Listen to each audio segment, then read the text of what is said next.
Tema, lo que tiene que ver con una situación en torno a parentescos con el expresidente Carlos Salinas de Gortari y con situaciones que se han dado. Usted hablaba de temas de abusos, de temas, incluso también ha hablado de asuntos de despojos. Y esto es una situación que pues denuncian pobladores de San Lorenzo Chautzingo, esto en Puebla, donde bueno pues ya aparece el nombre de Raúl Salinas de Gortari, esto por su hacienda Las Macedonias, donde ellos lo que denuncian es que con diferentes formas lo que está buscando es apropiarse de una zona que le corresponde al ejido y le corresponde, además es una zona federal, lo que mencionan, esta zona del arroyo conocido como el Seco, como el Cipresal. Esta denuncia es que, bueno, en un principio se les trató de convencer mediante diferentes representantes de Raúl Salinas y después ya una manera como de orillarlos, de presionarlos cada vez más para que se dan esto. Lo que también denuncian y lo que destacan es que tiene que ver también con la, pues pareciera complicidad de algunos de los funcionarios municipales, pero también estatales, esto del gobierno de Puebla, cuando también al mismo tiempo sale una representación de la Conagua a decir que en efecto esta zona por la que ellos están pugnando ahora pues es federal y además le corresponde la administración de la Conagua. Preguntarle pues este asunto que pudiera ser una especie de despojo velado, ¿cómo pudiera resolverse, sobre todo cuando estamos hablando de para los propios ejidatarios, de repente pudiera ser pesado el nombre del hermano del expresidente Raúl Salinas y que bueno pues al final pudieran perder la batalla de por sí ya que habían perdido con la adquisición de las Macedonias, donde se perdió muchas de las tradiciones o situaciones o actividades que tenía este poblado, y también pues qué carácter pudiera tomar la Conagua en este sentido y el gobierno estatal. Sí, pues hay que ver cómo está la situación agraria. Vamos a hacer la investigación. Hay un asunto. Primero, los propietarios, presuntos propietarios, cuando hay una controversia con ejidatarios, con comuneros, pues se agotan instancias y se llega hasta la Suprema Corte de Justicia.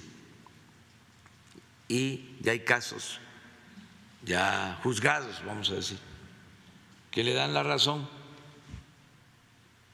a ejidatarios o a propietarios privados. Hay que ver si eso ya está como cosa juzgada, si ya está resuelto.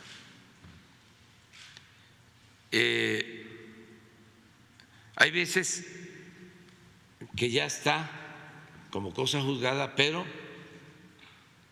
la posición la tienen los campesinos. O sea, legalmente la Corte resuelve a favor del propietario, pero hay una posición y se inicia un proceso de desalojo y ahí se puede llegar a acuerdos con el propietario, aunque legalmente es de él, existe una posición y se puede comprar la tierra, el gobierno interviene, pagar una indemnización. Esa es una cuestión. Lo otro es lo del agua. Ahí sí, el derecho del agua es federal. Ahí sí no se puede tener el agua que corresponde a los pueblos. Puede haber una concesión de agua, pero sí puede haber una revocación del convenio, del contrato, de la concesión. Eso hay que verlo también. Y no olvidar algo, hablando del periodo neoliberal, no olvidar algo. Se reformó el artículo 27 de la Constitución en los tiempos de Carlos Salinas con el propósito de poner las tierras ejidales al mercado. Y muchos ejidos ya no existen. Y lo más indignante e irónico es de que los ejidatarios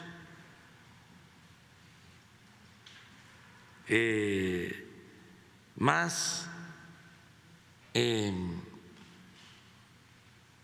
importantes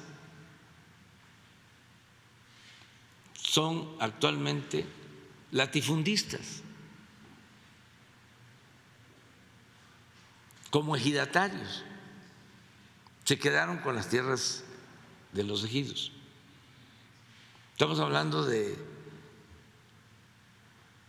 ejidos que están en manos de una persona.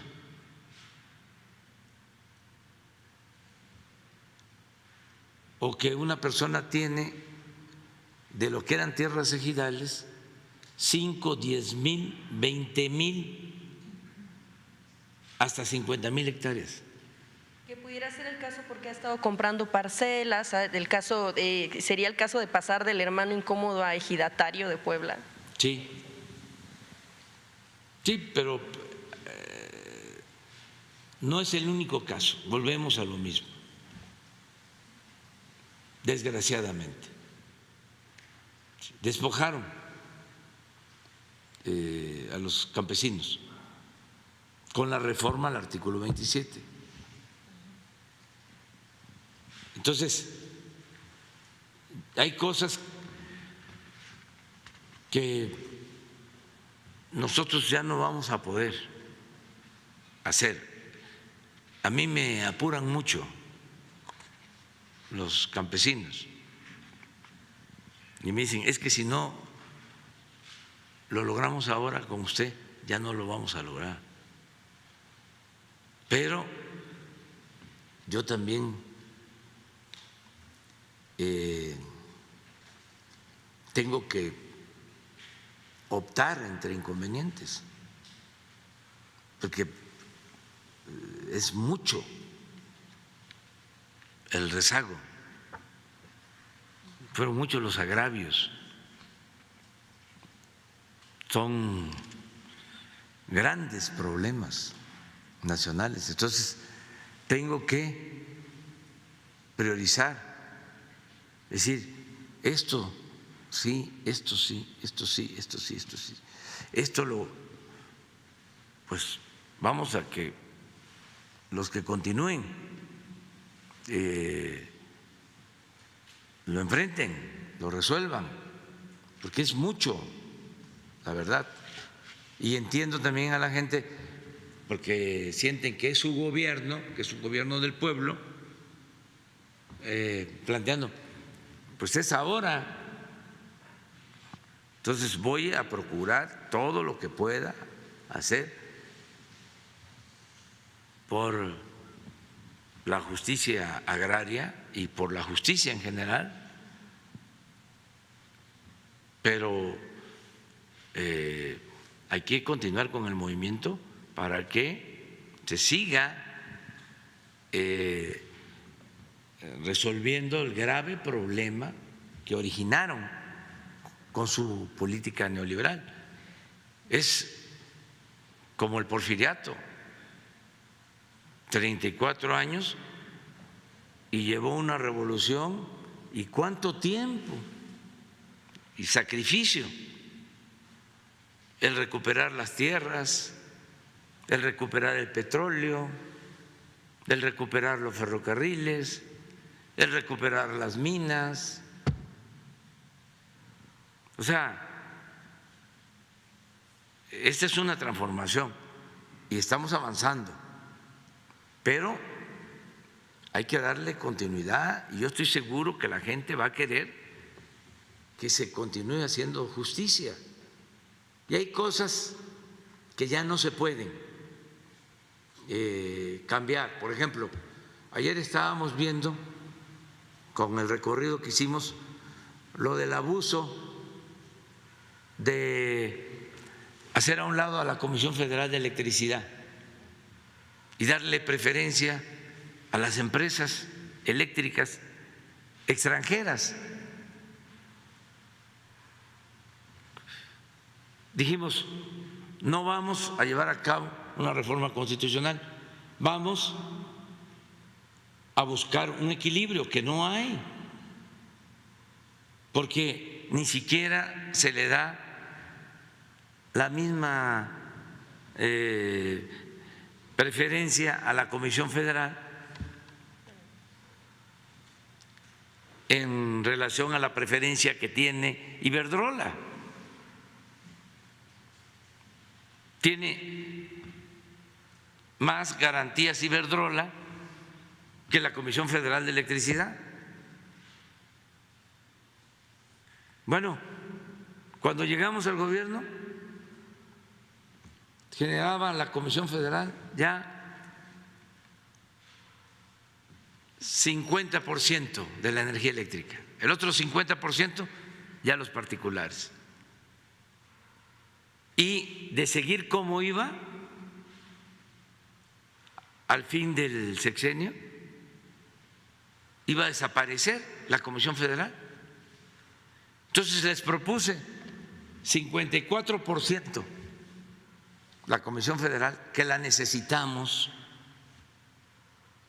es una empresa pública, para no padecer lo que está sucediendo en Europa,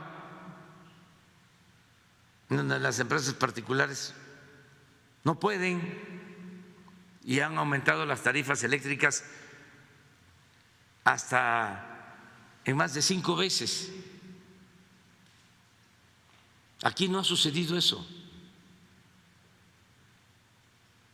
Necesitamos a la Comisión Federal de Electricidad, todos, hasta los empresarios. Bueno, les planteo 54-46. 54 la Comisión Federal de Electricidad, de la generación y del mercado,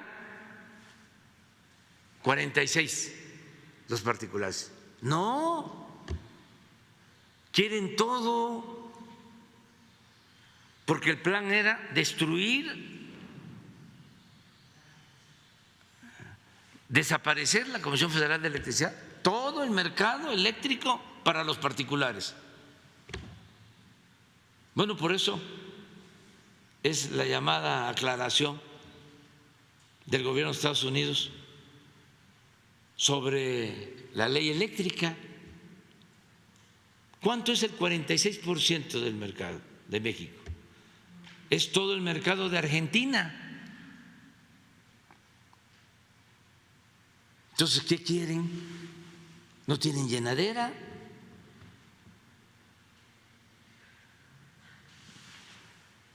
No hay injusticias.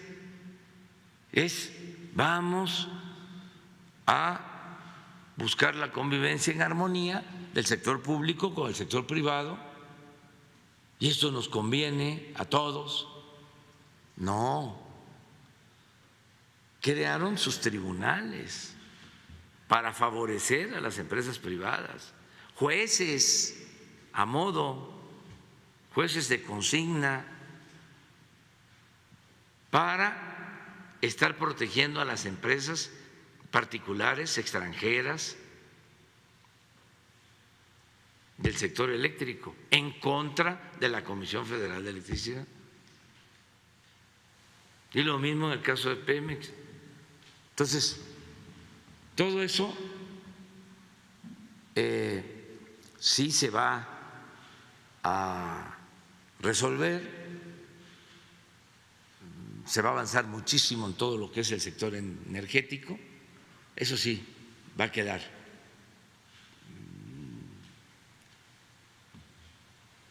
prácticamente resuelto el que no compremos la gasolina en el extranjero, el que se produzca la gasolina en México. Vamos a tener capacidad de refinación suficiente, vamos a tener la materia prima, petróleo crudo, sin ningún problema. Es decir, no vamos a comprar petróleo, tenemos petróleo y se va a procesar todo el petróleo en nuestro país. Y lo mismo en el caso de la industria eléctrica, la vamos a rescatar. Pero hay otras cosas que van a quedar pendientes, pero como yo espero que continúe el movimiento